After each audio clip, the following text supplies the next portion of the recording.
9 साल की लड़की अपनी माँ को रोते हुए चुप करती है। करीबन 9 साल की होकर 10वीं साल में ये लड़की चल रही थी और माँ से कहती है, माँ मुझे भैया दिखाई देते हैं जो बड़े भाई हैं और खेतों में मुझे और आपको बुलाते हैं, हमें भाई से मिलना होगा। भाई हमें बहुत याद करते हैं और भाई भी हमारे लिए उतना ही रोते हैं जितना हम उसके लिए रोते हैं। दोस्तों, ये दोनों माँ बेटी इतना रोया करते थे उस बेटे के लिए जो बेटा या जो भाई इसकी ज़िंदगी से चला गया था। यानी ये लड़की कहती है कि माँ एक सांप है और सांप के सर पर एक लड़के का चेहरा है। यह एक सांप मुझसे कहता है कि मैं तुम्हारा भाई हूँ और मैं तुम्हारा इंतज़ार कर रहा हूँ, बहन मुझसे मिलने के लिए कब आओगी। लेकिन माँ उस बेटी के आंसू पोंछते हुए कहती है कि बेटी तेरे दिमाग का भ्रम है, हमारा बेटा या तेरा भाई अब इस दुनिया में कभी वापस नहीं आएगा, हमारी ज़िंदगी में वापस नहीं आएगा। और इस कदर अपनी बेटी को गले से लगा लेती है। लेकिन वो 10 साल की यानी 9 साल की होकर 10वीं साल में चलने वाली लड़की कहती है कि माँ आप मानो या ना मानो, लेकिन हमारा भाई खेतों पर ही रहता है और वो अब सांप बन चुका है। अब मैं आपसे पूछना चाहती हूँ कि जो इंसान है क्या वो सांप बन सकता है? आपने बहुत हमारे चैनल को देखा है, बहुत सारी जानकारी आपको है और आप प्रकृति या ब्रह्मांड के इंसाफ और प्रकृति को बहुत अच्छे तरीके से जानते हो। जानना चाहते हो इस घटना को, क्या सच में ही उसका बेटा सांप बना था और सांप बनकर खेतों पर रहता है, या केवल महज उनका ये सपना था, उनका केवल सपना था, बाकी और कोई बात नहीं थी? पूरी घटना को जानने के लिए आपको हमारे साथ उत्तर प्रदेश का जो नेपाल से सटा बलरामपुर ज़िला है, बलरामपुर ज़िले में एक सोनगढ़ नाम का गांव होता है। सोनगढ़ गांव में एक महिला रहती है जिसका नाम कामो होता है। कामो 2 बच्चों की माँ होती है, जिनमें से एक बेटा होता है जिसका नाम बंसी होता है और एक बेटी होती है जिसका नाम संकरी होता है और कामो खुद होती है। और कामो का इस दुनिया में कोई भी नहीं था, यानी पति की मृत्यु जवानी में ही हो जाती है जब छोटी बेटी करीबन 2 साल की होती है। कामो ने बड़े दुख और तकलीफ़ों से अपनी बेटे बंसी और संकरी को पाल पोस कर वो बड़ा कर रही थी। दोस्तों, यहीं से एक दिन एक बात होती है कि इसका बेटा किसी तरह से यानी एक हादसे का शिकार होता है। हादसा कुछ ऐसा होता है कि खेतों पर इसका बेटा, जिसकी उम्र करीबन यहाँ मैं आपको बताऊँ 17 साल होगी, 17 साल की उम्र में जो बंसी होता है वो खेतों पर मृत पाया जाता है। अब यहाँ पर कुछ लोग कहते हैं कि कुछ ऐसी चीज़ों से कि किसी ने इसको मार दिया, किसी ने इसके साथ ये सब कुछ कर दिया, लेकिन उसके शरीर पर कुछ खास ज़्यादा निशान नहीं थे, कुछ ऐसी चीज़ें नहीं थी, नहीं पता था कि उसकी मृत्यु कैसे होती है। जब ये बात कामों को पता चलती है तो वो टूट जाती है और रोने लगती है कि मेरा एक मात्र सहारा था, बेटी तो ब्याह कर अपने घर चली जाएगी, अब मैं कैसे रहूँगी? अरे भगवान, पहले मेरे पति को छीना और अब मेरे बेटे को छीन लिया। वो इसी तरह से कामो जो होती है वो विलाप करती है, सीने में हाथ मारती है और भगवान को गालियां तक देती है। प्रभु, तुम्हारे पास इंसाफ नहीं है, तुम इंसाफ नहीं करते, तुम एक लाचार को और 2 लात मार कर चलते हो। क्या तुम्हें सच में ही तभी भगवान कहा जाता है?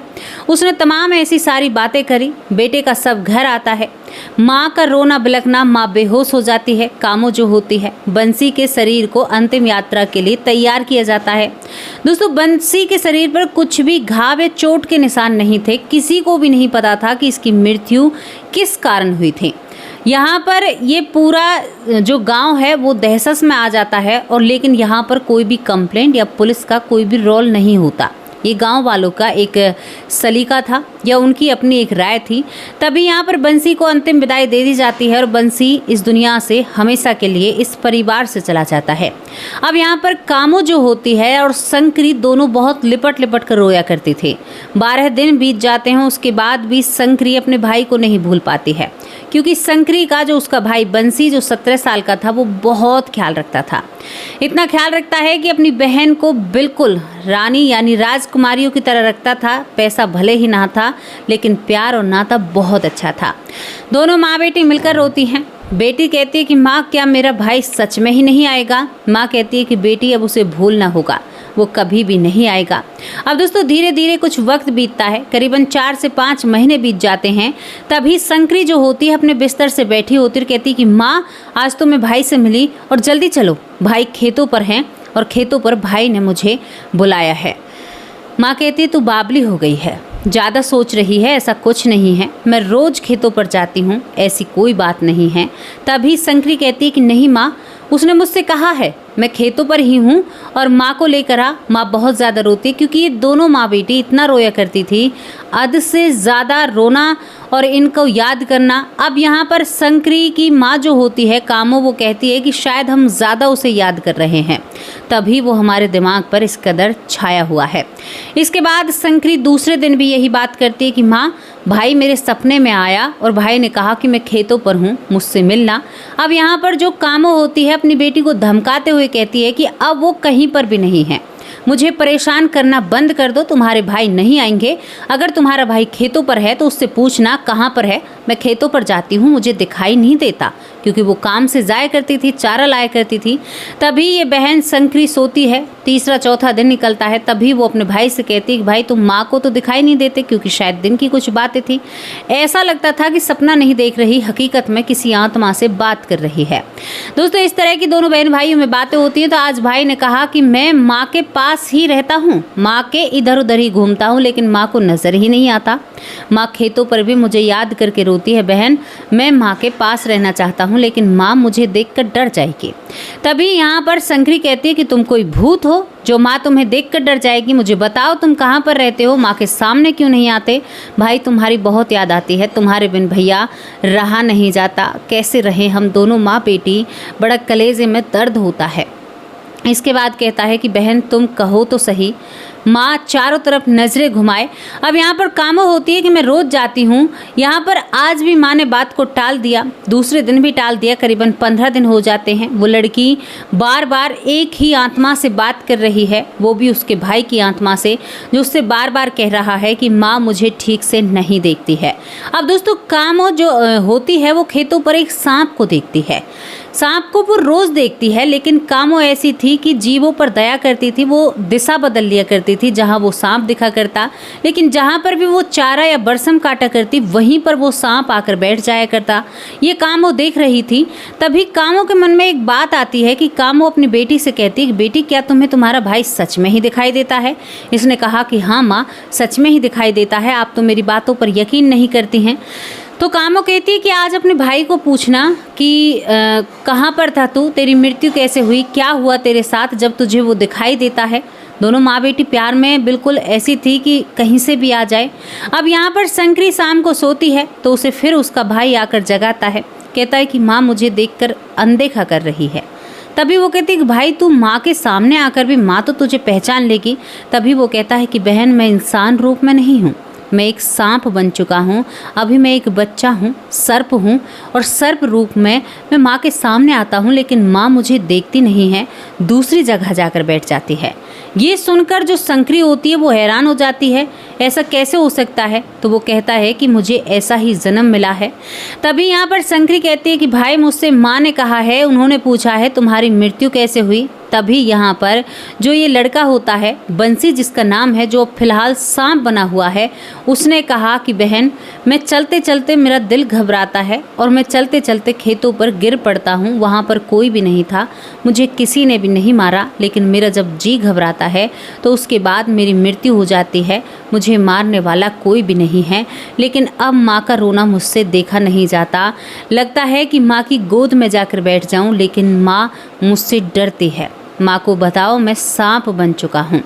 दोस्तों यहाँ पर जब ये बात होती है तो सुबह उठकर शंकरी जो होती है अपनी माँ से कहती है कि माँ मैंने पता लगा लिया, क्या तुम खेतों पर किसी सांप के बच्चे को देखती हो या किसी सांप को देखती हो जो बीच का सा है। माँ ने कहा तुम्हें कैसे पता, तुम तो मेरे साथ खेतों पर नहीं जाती। वो कहती है कि माँ मुझे ये सारी बातें जो हैं भाई ने बताई हैं। भाई ने कहा है कि मैं माँ के सामने आता हूँ, माँ इधर उधर चली जाती है, मैं सांप बन चुका हूँ। कामो सुनकर हैरान हो जाती है, ऐसा कैसे हो सकता है।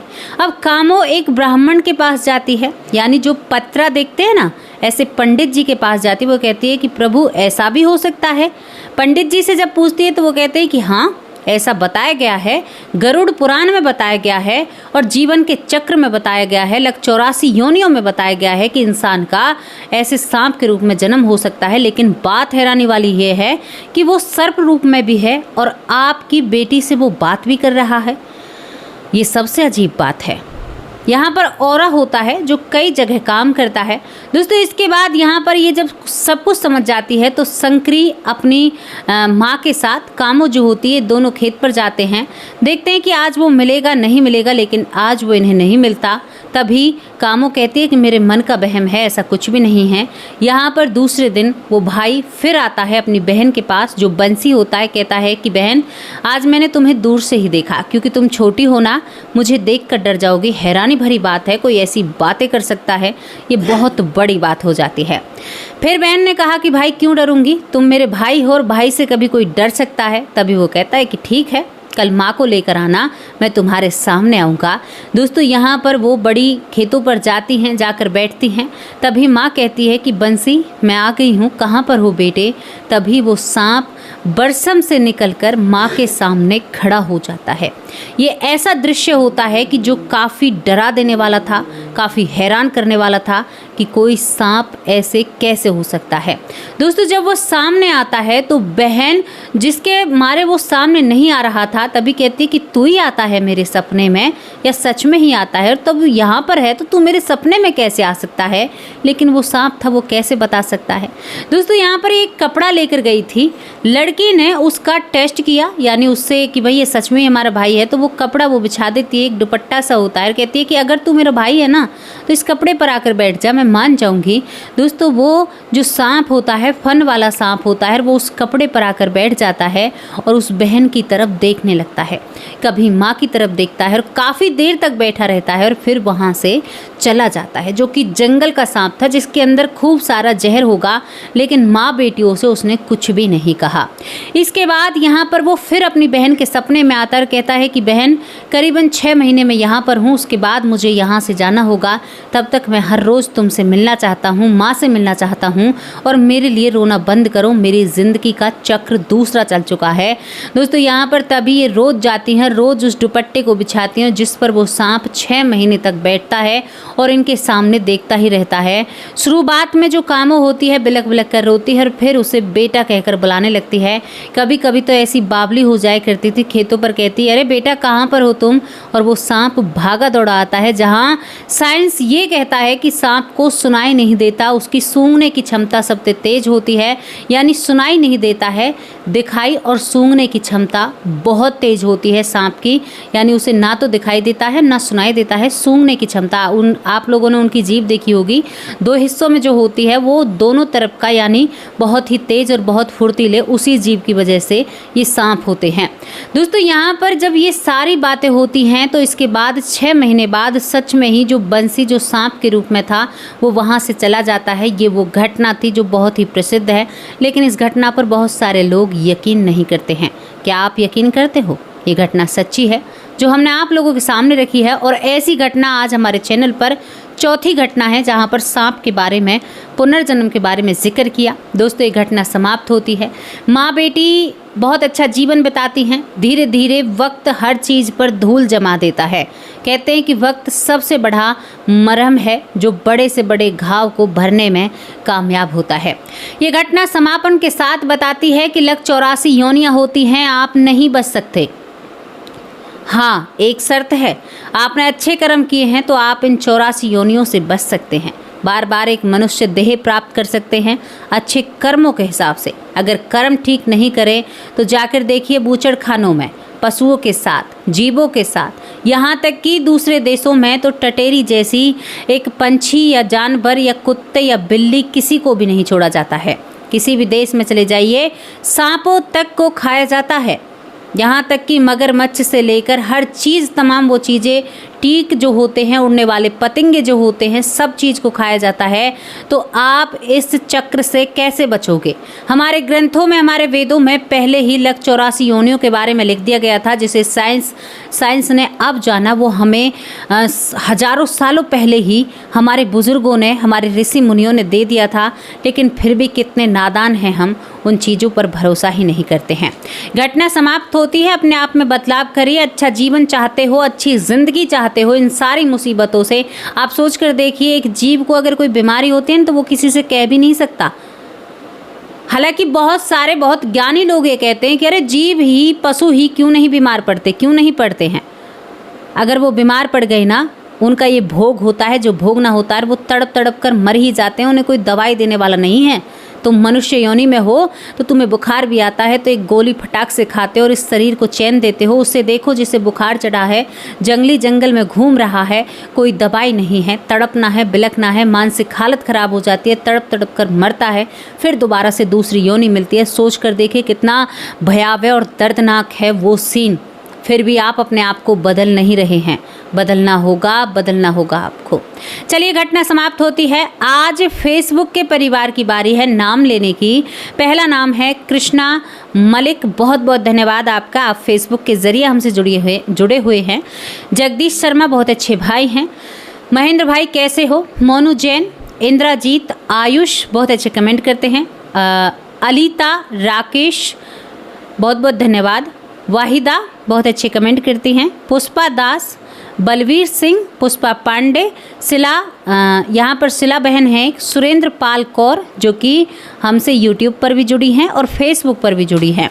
गौरी नारायण बहुत बहुत धन्यवाद। राजकुमारी सिंह बहुत बहुत धन्यवाद। गीता बहन कैसी हो? कमला, राजकुमारी, रीनू देवी, पुष्पा, सुमन, महेश, शिवम राज, गोविंदा, यहाँ पर राम लाल, शशि बाला, कृष्णा मलिक, कश्मीर देवी बहुत बहुत धन्यवाद।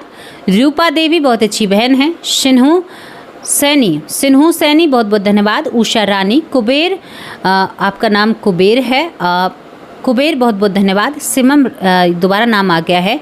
मितलेश हमें देखती हैं। हेमराज हमें देखते हैं। अशोक कुमार, वंदना सिंह, मुकेश गुजर, शकुंतला सिंह, यहाँ पर राज कृष्ण ठाकुर, ललिता यादव, शिला मिश्रा, रमेश जायसवाल, मनोरमा देवी बहुत अच्छी बहन है, निर्मा राणा, गाया प्रसाद, सुनीता। ये वो परिवार है जो फेसबुक के ज़रिए जुड़ा हुआ है। कहानी या घटना कैसी लगी है अपनी राय लिखकर ज़रूर भेजना। अब आप लोगों से विदा लेती हूँ। कल हाजिर होंगे एक सच्ची अच्छी स्टोरी के साथ। तब तक के लिए नमस्कार, जय हिंद, जय भारत।